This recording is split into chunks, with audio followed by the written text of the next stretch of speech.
Spiritual enlightenment में आपका स्वागत है। आइए जानते हैं कि महामहिम भीष्म की प्रतिज्ञा क्या थी। बहुत समय पहले की बात है। हस्तिनापुर के सम्राट राजा शांतनु एक धर्मनिष्ठ और शक्तिशाली राजा थे। वे गंगा नदी की देवी गंगा से विवाह कर चुके थे और उनसे एक पुत्र हुआ था, देवव्रत। यह वही देवव्रत था जो आगे चलकर भीष्म कहलाया।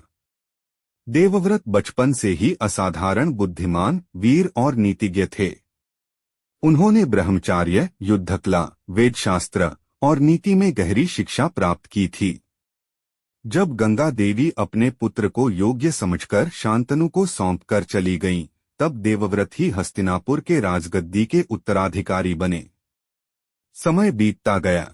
एक दिन राजा शांतनु को जंगल में शिकार करते समय एक सुंदर स्त्री मिली, सत्यवती। वह मछुआरे की बेटी थी और नाव चलाने का काम करती थी। राजा शांतनु को उससे प्रेम हो गया और उन्होंने विवाह का प्रस्ताव रखा।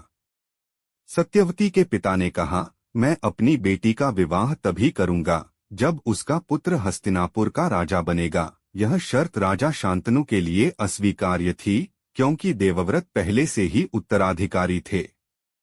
राजा शांतनु उदास होकर लौट आए। उनके दुख का कारण जानकर देवव्रत ने पिता से पूछा और सारा कारण समझा। तब वह स्वयं सत्यवती के पिता के पास गया। देवव्रत ने सत्यवती के पिता से कहा, मैं हस्तिनापुर के सिंहासन का त्याग करता हूँ। आपकी बेटी से जो संतान होगी वही राजा बनेगी। लेकिन मछुआरे को अब भी संदेह था। उसने कहा, अगर आपके पुत्रों ने बाद में राजगद्दी मांगी तो? तभी देवव्रत ने वो प्रतिज्ञा ली जो इतिहास में भीष्म प्रतिज्ञा के नाम से अमर हो गई। मैं आजीवन ब्रह्मचारी रहूंगा, कभी विवाह नहीं करूंगा और हस्तिनापुर के सिंहासन के लिए कोई दावा नहीं करूंगा। उस क्षण आकाश गूंज उठा। देवताओं ने पुष्पवर्षा की और कहा, यह प्रतिज्ञा इतनी कठोर है कि केवल एक भीष्म ही इसे निभा सकता है। तभी से देवव्रत का नाम पड़ा भीष्म। भीष्म पितामह ने जीवन भर अपनी प्रतिज्ञा निभाई। उन्होंने न कभी विवाह किया, न कभी अपने लिए कुछ मांगा। हस्तिनापुर की सेवा, कौरवों और पांडवों दोनों के प्रति निष्ठा और धर्म के मार्ग पर चलना ही उनका जीवन बन गया।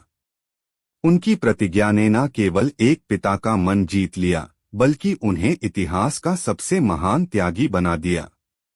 उनका जीवन हमें सिखाता है कि एक सच्चा नायक वह होता है जो अपने वचन के लिए सब कुछ त्याग सकता है।